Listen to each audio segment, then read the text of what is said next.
ओ शांति। आज 30 जुलाई 2024 के महावाक्य मधुबन से प्यारे मीठे बाप दादा ने कहा। मीठे बच्चे, दुख हरता सुख करता एक बाप है। वही तुम्हारे सब दुख दूर करते। मनुष्य किसी के दुख दूर कर नहीं सकते। प्रश्न। विश्व में अशांति का कारण क्या है? शांति स्थापन कैसे होगी? उत्तर। विश्व में अशांति का कारण है अनेकों अनेक धर्म। कलयुग के अंत में जब अनेकता है तब अशांति है। बाप आकर एक सत धर्म की स्थापना करते हैं, वहां शांति हो जाती है। तुम समझ सकते हो कि इन लक्ष्मी नारायण के राज्य में शांति थी। पवित्र धर्म, पवित्र कर्म था। कल्याणकारी बाप फिर से वह नई दुनिया बना रहे हैं। उसमें अशांति का नाम नहीं। ओम शांति। रूहानी बाप बैठ रूहानी बच्चों को समझाते हैं। रूहानी बाप को ही ज्ञान का सागर कहा जाता है। यह तो बच्चों को समझाया है। बॉम्बे में भी बहुत सोशल वर्कर्स हैं। उनकी मीटिंग होती रहती है। बॉम्बे में खास जहां मीटिंग करते हैं उनका नाम है भारतीय विद्या भवन। अब विद्या होती है दो प्रकार की। एक है जिस्मानी विद्या, जो स्कूलों कॉलेज में दी जाती है। अब उसको विद्या भवन कहते हैं। जरूर वहाँ कोई दूसरी चीज है। अब विद्या किसको कहा जाता है यह तो मनुष्य जानते ही नहीं। यह तो रूहानी विद्या भवन होना चाहिए। विद्या ज्ञान को कहा जाता है। परमपिता परमात्मा ही ज्ञान सागर है। श्री कृष्ण को ज्ञान का सागर नहीं कहेंगे। शिव बाबा की महिमा अलग, श्री कृष्ण की महिमा अलग है। भारतवासी मूंज पड़े। गीता का भगवान श्री कृष्ण को समझ बैठे तो विद्या भवन आदि खोलते रहते हैं। समझते कुछ भी नहीं।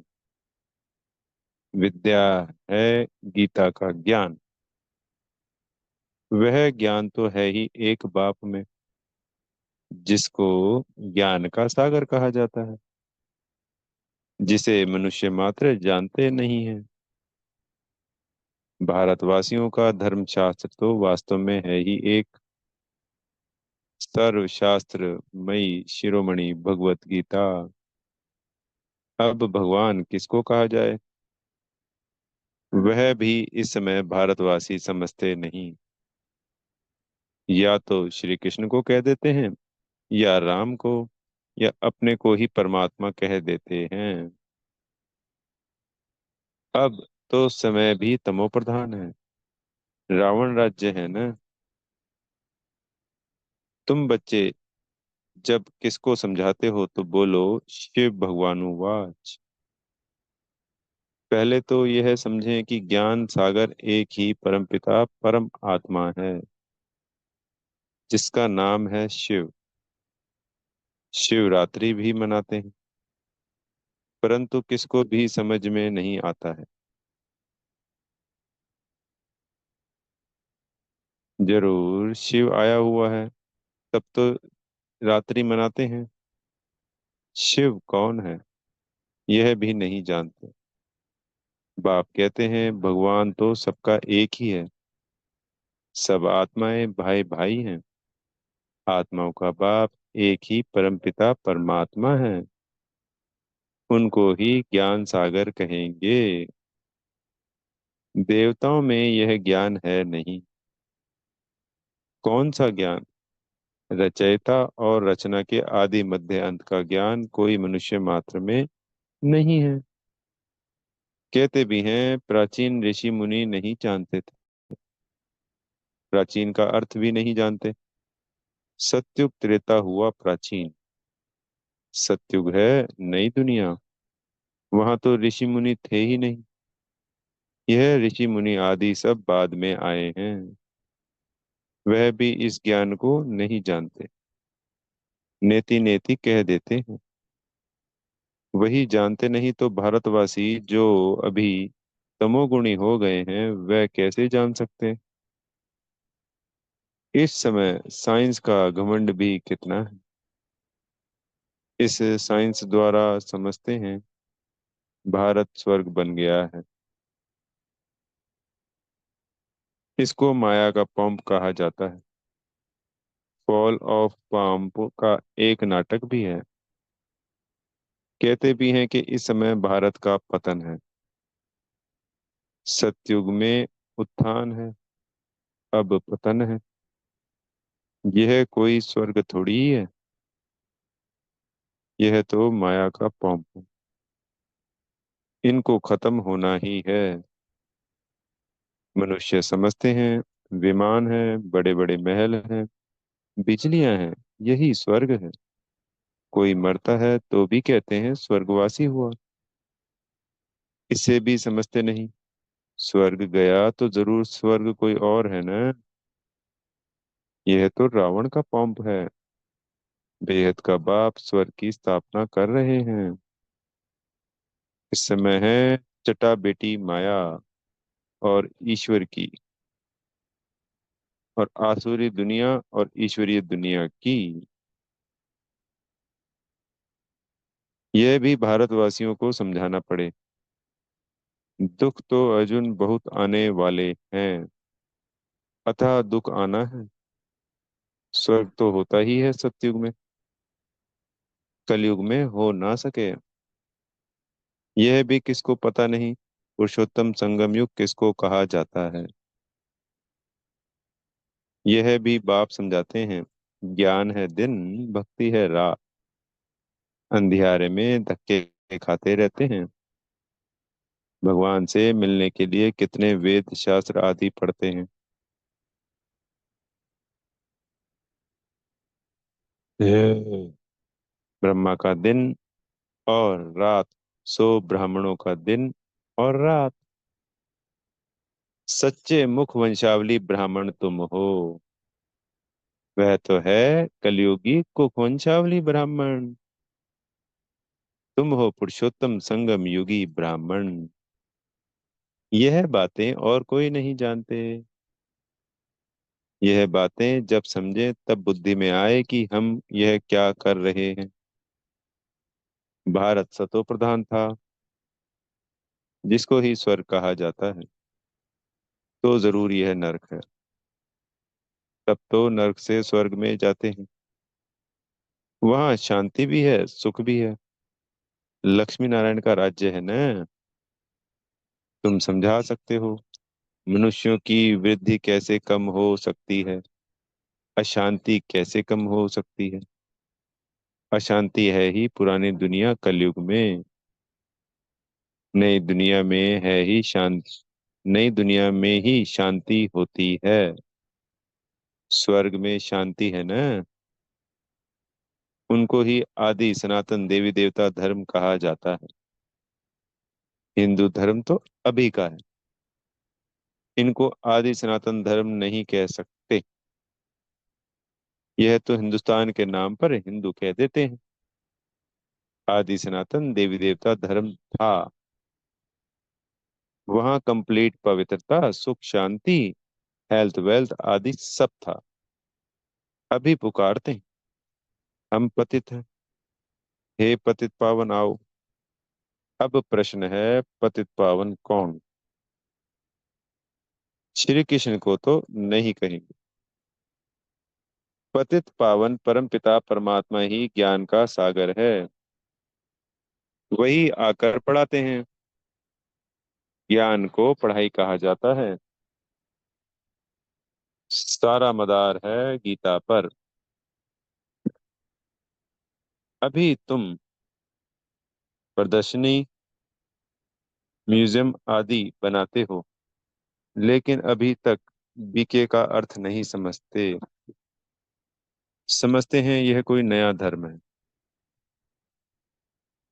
सुनते हैं, समझते कुछ नहीं है। बाप ने कहा है बिल्कुल ही तमोप्रधान पत्थर बुद्धि हैं। इस समय साइंस घमंडी भी बहुत बन गए हैं। साइंस से ही अपना विनाश कर लेते हैं। तो पत्थर बुद्धि कहेंगे ना, पारस बुद्धि थोड़ी ही कहेंगे।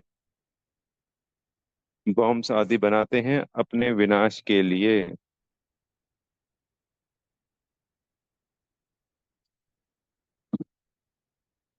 ऐसे नहीं, शंकर कोई विनाश करता है? नहीं, इन्होंने अपने विनाश के लिए सब बनाया है। परंतु तमोप्रधान पत्थर बुद्धि समझते नहीं है। जो कुछ बनाते हैं इस पुरानी सृष्टि के विनाश के लिए। विनाश हो तब फिर नई दुनिया की जय जयकार हो। वह तो समझते हैं स्त्रियों का दुख दूर कैसे करें।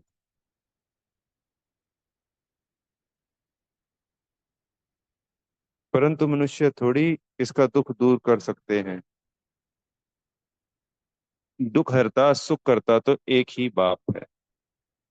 देवताओं को भी नहीं कहेंगे। श्री कृष्ण भी देवता हो गया, भगवान नहीं कह सकते। यह भी समझते नहीं। जो समझते हैं वह ब्राह्मण बन औरों को भी समझाते रहते हैं। जो राज्य पद के अथवा आदि सनातन देवता धर्म के हैं वह निकल आते हैं।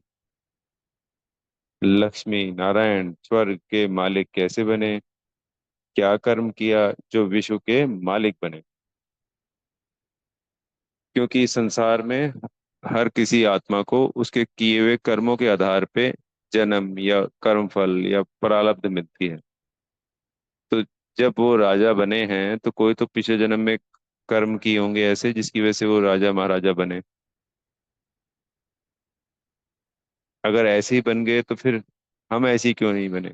वो ऐसे ही क्यों बन गए? क्योंकि कर्म की फिलॉसफी तो कहते हैं भगवान ने दुनिया बनाई तो कर्म की फिलॉसफी बनाई। तो ये तो है नहीं कि उनके लिए अलग है उसका कर्मफल और हमारे लिए अलग है।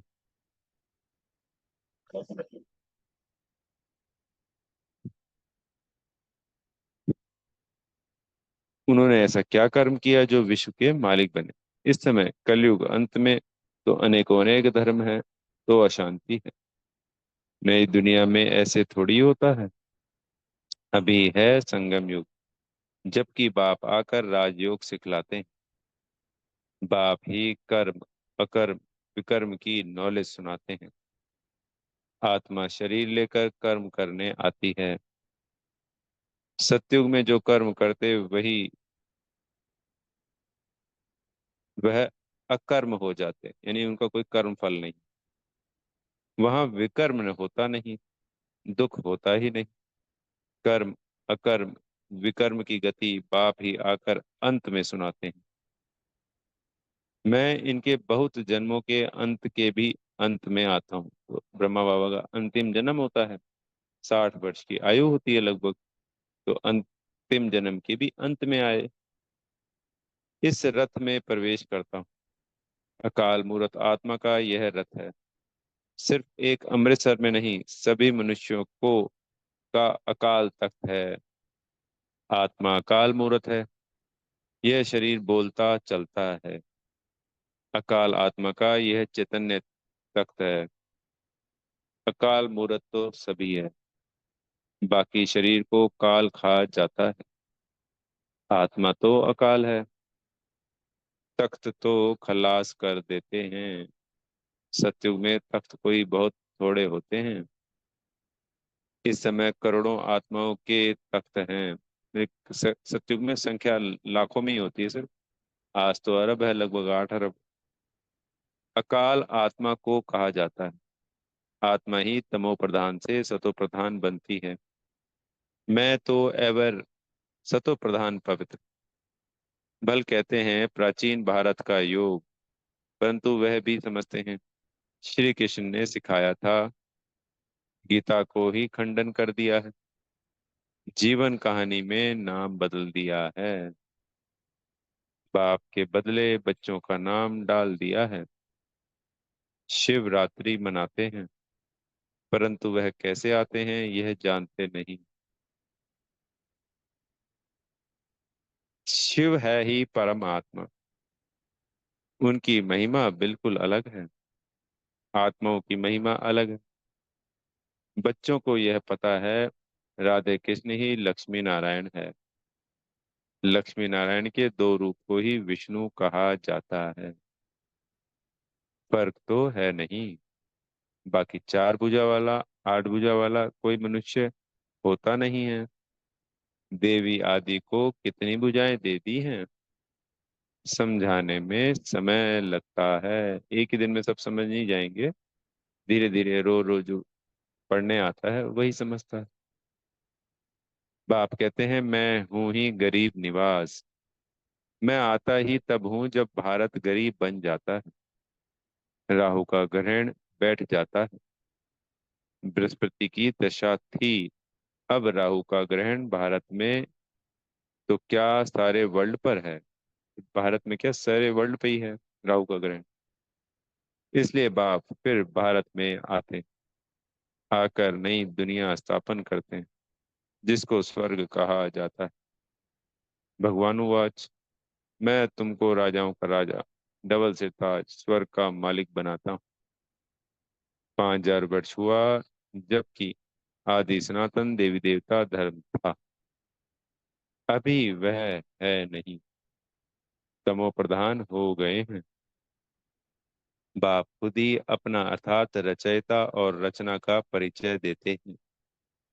तुम्हारे पास प्रदर्शनी म्यूजियम में इतने आते हैं, समझते थोड़ी ही हैं। कोई विरले समझकर कोर्स करते, रचयिता और रचना को जानते। रचता है बेहद का बाप, उनसे बेहद का वर्षा मिलता है। यह नॉलेज बाप ही देते। फिर राजाई मिल जाती है, तो वहां नॉलेज की दरकार नहीं। सदगति कहा जाता है नई दुनिया स्वर्ग को। दुर्गति कहा जाता है पुरानी दुनिया नर्क को। बाप समझाते तो बहुत अच्छी तरह से हैं। बच्चों को भी ऐसे समझाना है। लक्ष्मी नारायण का चित्र दिखाना है। यह विश्व में शांति स्थापन हो रही है। आदि सनातन देवी देवता धर्म का फाउंडेशन है नहीं, जो बाप स्थापन कर रहे हैं। देवताओं का पवित्र धर्म, पवित्र कर्म था। अभी यह है विशेष वर्ल्ड।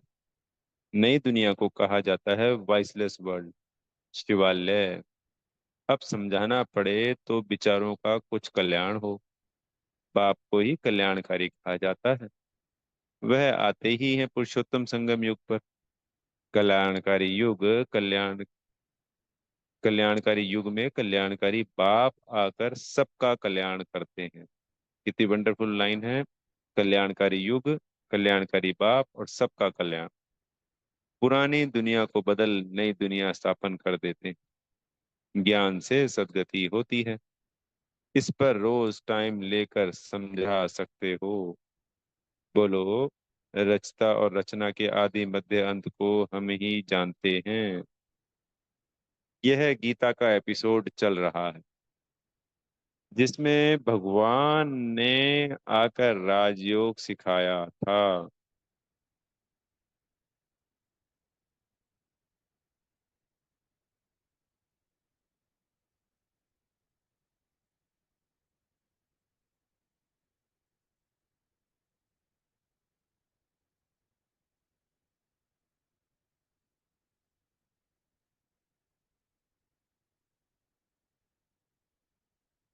डबल सिरताज बनाया है। यह लक्ष्मी नारायण भी राजयोग से यह बने हैं। इस पुरुषोत्तम संगम युग पर बाप से राजयोग सीखते हैं। बाबा हर बात कितना सहज समझाते हैं। अच्छा, मीठे मीठे सिक्की लदे बच्चों प्रति माता पिता बाप दादा का याद प्यार और गुड मॉर्निंग। रूहानी बाप की रूहानी बच्चों को नमस्ते। हम रूहानी बच्चों की प्यारे मीठे रूहानी बाप दादाजी को याद प्यार गुड मॉर्निंग और नमस्ते। धारणा के लिए मुख्य सार में पहला पॉइंट, राजयोग की पढ़ाई सोर्स ऑफ इनकम है, क्योंकि इससे ही हम राजाओं का राजा बनते हैं। यह रूहानी पढ़ाई रोज पढ़नी और पढ़ानी है। दूसरा पॉइंट, सदा नशा रहे कि हम ब्राह्मण सच्चे मुख वंशावली हैं। हम कलयुगी रात से निकल दिन में आए हैं। यह है कल्याणकारी पुरुषोत्तम युग। इसमें अपना और सर्व का कल्याण करना है। सतगुरु जी से वरदान मिल रहा है, स्वयं में समाएंगे। हर श्रेष्ठ संकल्प को कर्म में लाने वाले मास्टर सर्वशक्तिवान भव। मास्टर सर्वशक्तिमान माना संकल्प और कर्म समान हो। अगर संकल्प बहुत श्रेष्ठ हो और कर्म संकल्प प्रमाण ना हो तो मास्टर सर्वशक्तिवान नहीं कहेंगे। तो चेक करो, जो श्रेष्ठ संकल्प करते हैं वो कर्म तक आते हैं या नहीं। मास्टर सर्वशक्तिमान की निशानी है कि जो शक्ति जिस समय आवश्यक हो वो शक्ति कार्य में आए। स्थूल और सूक्ष्म सब शक्तियां इतना कंट्रोल में हो जो जिसमें जिस शक्ति की आवश्यकता हो उसे काम में लगा सकें। स्लोगन है, ज्ञानी तो आत्मा बच्चों में क्रोध है, तो इससे बाप के नाम की गिलानी होती है। बेहद का धन्यवाद मेरे प्यारे मीठे बाप दादाजी का।